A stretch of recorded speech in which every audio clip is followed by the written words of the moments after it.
Hey guys, it's SoFlo Josh and I'm over here at BMW South Miami to film this 2025 BMW 330i for y'all. With that being said, let's go ahead and get out to the exterior and let's check out this model. Now I want to give a huge shout out to BMW South Miami for allowing me to film this vehicle. Make sure to go ahead and contact them. They will be underneath in the description. So this is the second time the G20 3 Series has received a LCI. Now LCI means light cosmetic enhancements, and BMW has actually changed their vision for light cosmetic enhancement. Before, it used to be a radical redesign or changes to the front and the rear end. Now they're primarily focusing on the tech aspect of this vehicle or vehicles in general within its lineup. So let's go ahead and talk about some of the changes that BMW has done for the second LCI. Front end wise, this is the exact same design that we found within the first LCI. It has that new style finish for the headlights with the LED lighting DRLs that wrap around, the main high beam and main beam assist over there in the front, which looks really good. As you can see, the front grille is actually blacked out over here. Now that's because this is the Shadowline package. So if in order to get the Shadowline package, you do have to go for the M Sport trim level, which honestly I would recommend going for the Shadowline package, mainly because you get a blacked out grille that matches the lower part over here, and it also is going to match the surround of the window on the side profile. You do get that blacked out mirror cap and a darker housing up in the front. It looks really good. Dropping it over here, as you can see, we have that black lower part finish for the grille, and I actually like the way it looks. Really nice. You got the parking sensors up there in the front. Now if you were to get the model that comes with all the safety tech, there would actually be a camera cutout right there in the front middle section, but this model does not come with it. We do have a darker finish over here off to the side with an active air curtain that goes around the wheels. Speaking about wheels, since this is the M Sport package, we do have 19-inch wheels over here, which looks really good. I'm really happy to see 19-inch on this specific model over here. I'm not a huge fan of the 20 or the 21s that you can actually get in here, which is crazy to think that you can actually get those type of size of rims in a small, sedan like this. Now, of course, I'm saying small as in the category of this vehicle where it's at right now, but it is a pretty large sedan all in all. Looks really good. Like the design of it. Has that Y spoke with the M logo right there. Over here off to the side, we have the nice extended side skirts over here for the M Sport package. Really like this dark finish for the mirror over here, and the overall blacked out appearance for this side window. I think it's very cohesive, and this color is actually new for the 2025 model year of the 3 Series. It's called Vegas Red, and I think it looks fantastic. The first car we actually saw it on was the X2, specifically the X2 M340i. Now they brought it across the board. The 4 Series has it, the X1, even the X3 that just came out. Over here off to the back, the taillights have not changed whatsoever with the LCI. Even the second LCI, they did not change it at all, which is quite interesting. We do have that lower blacked out appearance at the bottom, dual exit exhaust outlets, which is really nice to see, especially for BMW. Currently BMW is getting away from offering dual exhaust tips for the lower trim models. The M performance models are going to go ahead and have quad exhausts that are going to be exposed, but BMW seems to be going the route of getting rid of the exit exhaust for the 330 lower portion of the models, and we've seen that even within the 2 Series Grand Coupe. But it looks really good. Getting over here to the trunk area, you open it up. This isn't the power trunk. You can option in a power trunk. With the M340i, I believe it does come standard, but as you can see, there is a lot of space in here, a lot of height, a lot of width to it. Even though there is a little bit of space being eaten up by the wheel wells, it's still nonetheless a really good place. As you can see, you have a lot of cubby space right here as well. We do have a lower section right here that you can pop up. Now underneath here is actually where the battery resides. The only way to pry this up is actually with a, you know, a tool or something like that, or even scissors. If you can get it into this little crevice right here, you're good to go. But as you can see, my backpack fits there perfectly. You can drop the rear seats over here, and I'm going to show you that really quick. So as you see, dropping the rear seats, the seats actually slope up a little bit, so it's going to actually not be completely flat, which is expected, especially for a rear-wheel drive chassis vehicle and a sedan. It's not an SUV where they have a lot more space within the back seat section to go ahead and fully lower it down. So getting into the rear section over here, as you can see, soft padding up at the top, which is nice. It's not full-on leather, it's a nice vinyl kind of leather finish to it. You got your aluminum door handle, you got aluminum grill speakers right here with your tweeter up here, and your actual Harman Kardon speaker right here. Ambient lighting, which is really good to see. As you can see, whenever the door is open, this does pulse red, and the reason why they do that is so then they let oncoming traffic, if you're on the side of the road and let's say something happened that you got a flat tire, this will light up over here, which is really nice safety feature that BMW incorporated. Soft padding over here, you got your window switch gear and an area to put a bottle and some other knickknacks there. Seat wise, very plush. These are kind of like a synthetic style finish for the seats, but they are perforated here in the middle. Now these do not have heated rear seats in the back. You can option that in, but nonetheless, it's really good to get in back here. Now, since this is a traditional sedan and not like the 4 Series Grand Coupe, it doesn't really have a swoopy style finish to the head, the roof line actually. So that's even better for somebody who's tall like me, at 6 foot tall. I'm sitting behind myself very comfortably. This is exactly where I'd sit. I have about maybe, I want to say 1.5 inches of overall leg room. My feet feel very comfortable underneath. And headroom wise, there is an actual indentation here. Since we do have the sunroof over here, there is an indentation that you can't actually see in the video, unfortunately. But it does help rear occupants sit back here. So me at 6 foot tall, I feel very comfortable. I have probably 0.5 inches left of headroom. Somebody who's probably going to be 6'2" is going to have a lot of problems, but nonetheless, the seats feel fantastic. Very plush. I love the way they feel. You got rear air vents over here that you can adjust. You can change the temperature over here in the back instead of it being the temperature that is dictated over there in the front, and you can change where you want it from. So if you want it only from the bottom section for your feet, you can go ahead and do that, or you can only do it up at the top, which is nice. 2 USB type C's, and then getting over here, we do have cup holders as well, which is super cool. And we get a ski pass-through, so that means you can go ahead and, you know, put your skis, or if you need to put some kind of wood, I don't know why, but if you ever need to, you can go ahead and do that. Just know that you're probably going to damage your interior. Now getting over here to the front section, same exact soft padding over here at the top and this middle section, and where your elbow can rest right here, which is really nice. We got the aluminum door handle, 2 presets for the power seats up here in the front, door unlock, and your window switch gear.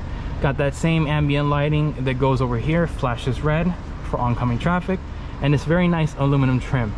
Speaker grill over here for the Harman Kardon sound system, and you got your tweeter up over here. And like I mentioned, power seats, so we're gonna have full power seats with forward, back, and tilt, and you have your lumbar control right here, which is nice.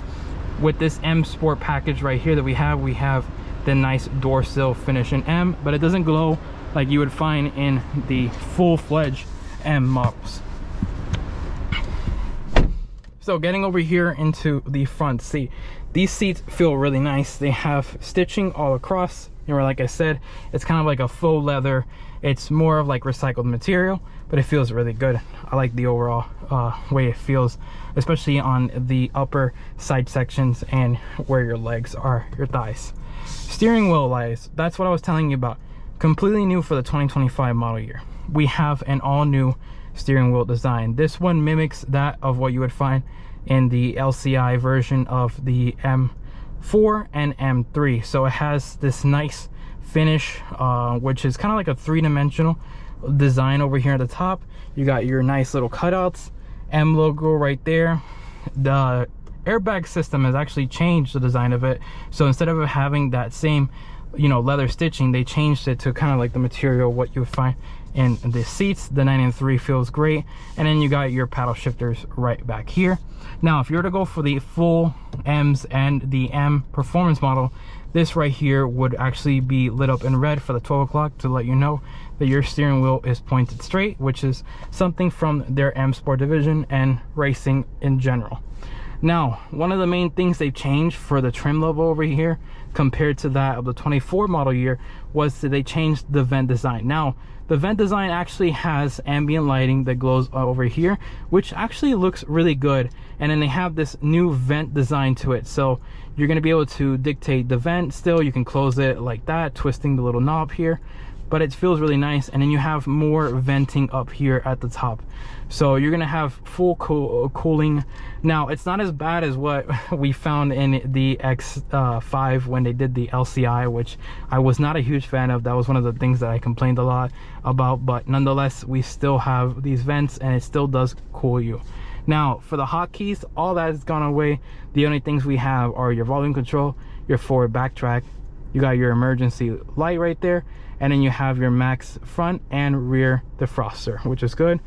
Charging pad right here, and then we got a USB right here for your media. Now, this is the 14.9 inch touchscreen display, and then we got a 12.3 inch digital gauge cluster. Now, with this display, a lot of people have been talking about, oh, you know, everything is embedded into here. And to be honest with you, yes, everything is embedded in here, which is quite normal within the industry. A lot of people are getting away from buttons, but, you know, I do understand how people are frustrated having to go in here and, you know, control the temperature when they can just have a physical button that, you know, physically controls the temperature.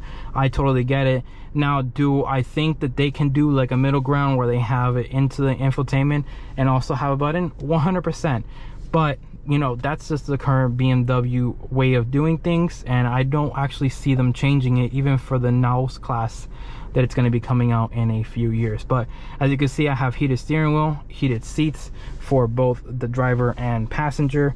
Over here we do have that nice neural kind of design for the trim. You got your little shifter here, so instead of the what originally came out when the 2019 3 Series came out, where it had the actual shifter like from the X5, we have a little knob here, which is standard within the whole entire BMW brand, even their electric models, which is quite interesting.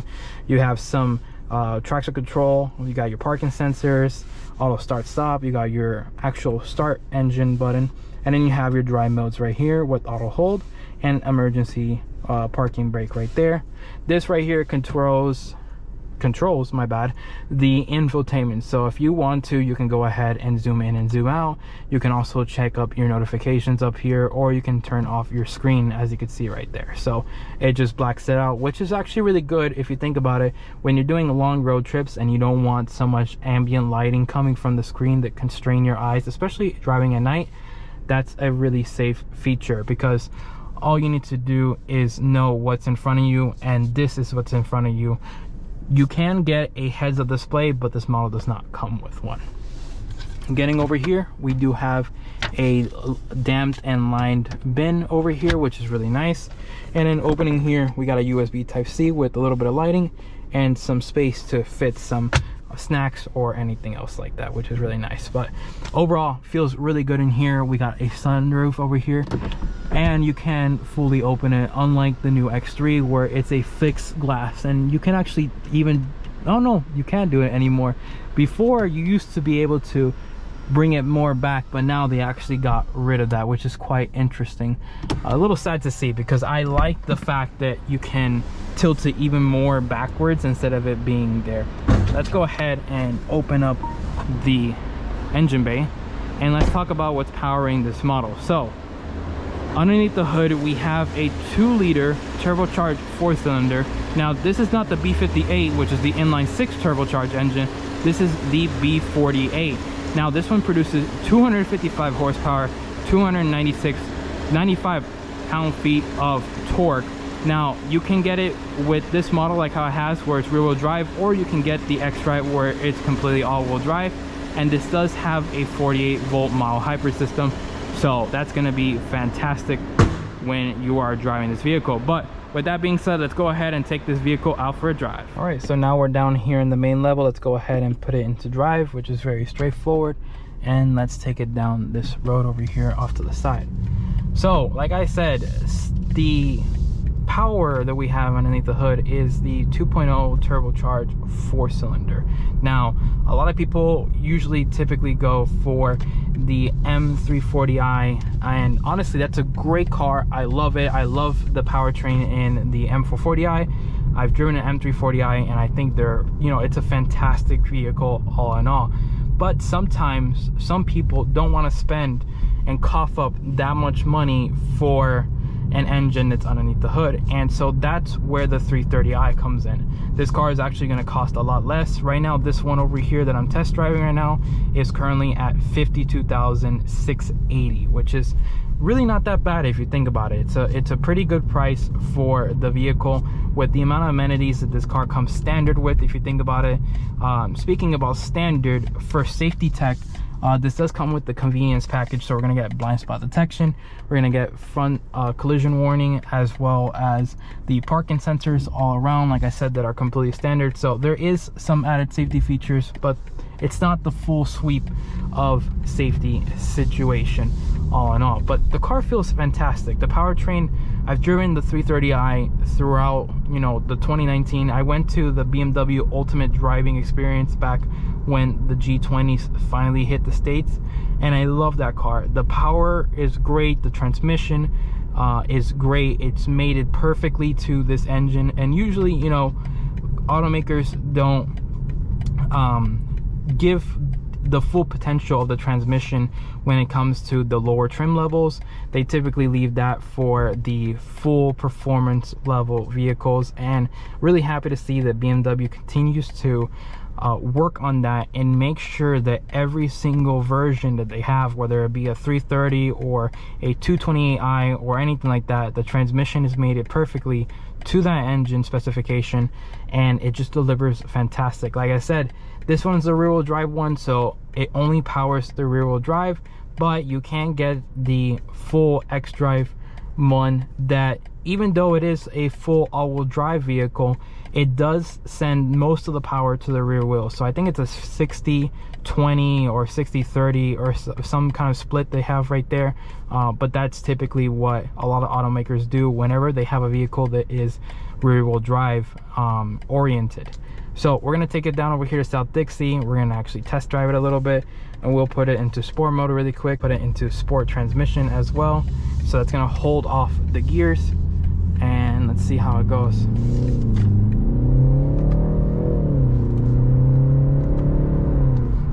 Yeah, the power level feels great. You know, I'm not fully pushing into the gas yet. We're gonna go around the S's, and then I'll go ahead and give you what exactly that feels like. But it's really good. It delivers perfectly. It's the right amount of torque. You know, the 295 pound-feet of torque is actually really good. You're close to 300, and typically BMW really underrates all their power levels, no matter what kind of model you get, whether you get an M Performance one or the full M, or even this 330i. It's typically always going to be making a lot more horsepower than it's rated on the window sticker, and they do that mainly because of, you know, insurance purposes. That's what I assume, and so they continue to do that. But we're gonna take it over here to the S's, and we're gonna see how this vehicle handles all in all. As you can see, really good downshifts with the paddle shifters, and